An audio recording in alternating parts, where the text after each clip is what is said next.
पाकिस्तान में गंदम, आटे और चावल की कीमतों में हालिया इजाफे की क्या वजूहात हैं?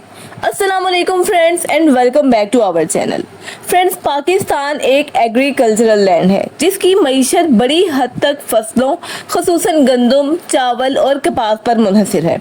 गंदम और चावल ना सिर्फ हमारी ग़िज़ाई सलामती के ज़ामिन है बल्कि इनकी फराहमी और कीमतें डायरेक्टली एक आम आदमी की ज़िंदगी को इम्पैक्ट डालती हैं। हालिया दिनों में मुल्क भर में आटे और चावलों की कीमत में अचानक इजाफा हुआ है जिसने अवाम को शदीद परेशानी में मुब्तला कर दिया है। सवाल ये है कि आया ये इजाफा सैलाब के सबब रसद में होने वाली कमी से हुआ है या ये ज़ख़ीरा अंदोसी या मसनूई बहरान का कोई नतीजा है। फ्रेंड्स, इन सारी बातों को हम अपनी इस वीडियो में डिस्कस करेंगे, लेकिन वीडियो की जानिब चलने से पहले मेरी आपसे रिक्वेस्ट है कि अगर आप इस चैनल पर नए हैं तो चैनल को जल्दी से सब्सक्राइब कर लें और बेल नोटिफिकेशन को लाजमी क्लिक करें ताकि हमारी अपकमिंग वीडियोस आपको मिलती रहें। तो फ्रेंड्स, पाकिस्तान में अगस्त 2025 के दौरान शदीद बारिशों और सैलाब ने पंजाब के कई अजला को मुतासिर किया। कई गोदामों में ज़ख़ीरा शुदा गंदम ज़ाया हुई और सप्लाई लाइन मुतासिर हुई। इस वजह से फ्लोर मिल्स और मार्केट में गंदम की दस्तयाबी कम दिखाई गई। अब एक्सपर्ट्स का मौक़िफ़ है कि गंदम वाफर मिकदार में मौजूद है, लेकिन फ्लोर मिल्स और बड़े ताजर कीमतों को मसनूई तौर पर बढ़ा रहे हैं। वह गंदम खरीद कर ज़ख़ीरा करते हैं और जब कीमतें बढ़ती हैं तो इसे महंगे दामों फरोख्त करते हैं। यही वजह है कि 20 किलो आटे का थैला चंद दिनों में 1450 से बढ़कर 2500 रुपये तक जा पहुंचा।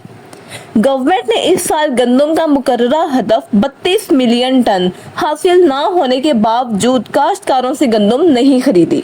इसके नतीजे में किसानों को कम कीमत पर अपनी गंदम बेचना पड़ी, जबकि बाद में यही गंदम ज़ख़ीरा अंदोजों के हाथ चढ़ गई। मजीद बना पंजाब हुकूमत ने बैनुल सूबाई नकलो हमल पर पाबंदी लगा दी, जिससे खैबर पख्तूनख्वा और बलोचिस्तान में आटा मजीद महंगा हो गया। अगर चावलों की बात करें तो कई इलाकों में धान की फसल को नुकसान जरूर पहुंचा, लेकिन एग्रीकल्चरल एक्सपर्ट्स के मुताबिक ये नुकसान 20% से ज्यादा नहीं था। बड़े पैमाने पर पैदावार मुतासिर होने के कोई शवाहिद नहीं मिले। चावलों की मंडी में सप्लाई मुतासिर हुई और ट्रांसपोर्टेशन के अखराजात बढ़ गए। इस वजह से फी किलो चावल 30 से 40 रुपए तक महंगा हुआ। अब इसमें अफवाहों और मसनूई किल्लत यानी मसनूई बहरान की बात करें तो एक्सपर्ट्स के मुताबिक कीमतों में ये इजाफा हकीकी किल्लत से ज़्यादा मिथ्स, अफवाहों और मार्केट में खौफ की वजह से है। होल सेलर्स और आड़ती ये तासुर दे रहे हैं कि फसल बड़ी हद तक तबाह हो गई है ताकि ज़्यादा से ज़्यादा मुनाफा कमा सकें। अब सूबाई सूरत हाल की बात करें तो खैबर पख्तूनख्वा और बलोचिस्तान, इन दोनों सूबों का इन्हिसार पंजाब पर है। जब पंजाब ने गंदम और आटे की ट्रांसपोर्टेशन रोकी तो इन सूबों में कीमतें यकदम खुद ब खुद बढ़ गईं। पंजाब सबसे ज्यादा पैदावार करने वाला सूबा होने के बावजूद यहाँ ज़ख़ीरा अंदोजी और हुकूमती पॉलिसियों के सबब कीमतें काबू से बाहर हैं। अब इस बारे में मुस्तकबिल के खदशात की बात करें तो एक्सपर्ट्स के मुताबिक अभी फौरी तौर पर ऐसी कोई सूरत हाल नहीं जिसे ग़िज़ाई बहरान कहा जा सके। गंदम और चावल के ज़खायर मौजूद हैं और नई फसल की बवाई भी मुमकिन है। असल मसला ज़ख़ीरा अंदोजी और हुकूमती पॉलिसियों में कमज़ोरी है। अगर बर वक्त इकदाम ना किए गए तो मसनूई किल्लत के वजह से आम आदमी को बहुत ज़्यादा सफ़र करना पड़ेगा। अगरचे सैलाब की वजह से वक्ती नुकसान हुआ है, लेकिन ज़मीन की फर्टिलिटी में भी इजाफा हुआ है।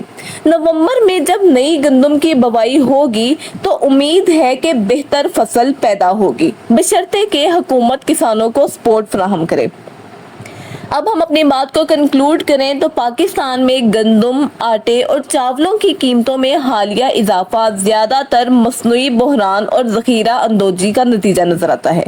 अगरचे सैलाबी सूरत हाल ने रसद को वक्ती तौर पर मुतासिर किया है, अब इस हालात में हुकूमत को चाहिए कि सरकारी गोदामों से वाफर मिकदार में गंदम मार्केट में फराहम करे, बैनुल सूबाई तरसील पर पाबंदी को ख़त्म करे, ज़ख़ीरा अंदोजों के खिलाफ सख्त से सख्त कार्रवाई कार्रवाई करे, काश्तकारों से बराह रास्त इजनास खरीद कर किसानों को मुनसिफाना कीमत पर दे। अगर ये इकदाम ना किए गए तो मुस्तकबिल में ग़ज़ाई अफराते ज़र बढ़ने का खदशा है, जिससे ना सिर्फ आम आदमी बल्कि मुल्की मईशत पर भी शदीद दबाव पड़ सकता है। वी होप कि ये वीडियो आपको इन्फॉर्मेटिव लगी होगी। अगर आप ऐसी मज़ीद वीडियोस देखना चाहते हैं तो हमारे चैनल के साथ कनेक्टेड रहें। Stay blessed, stay happy. Allah हाफिज़।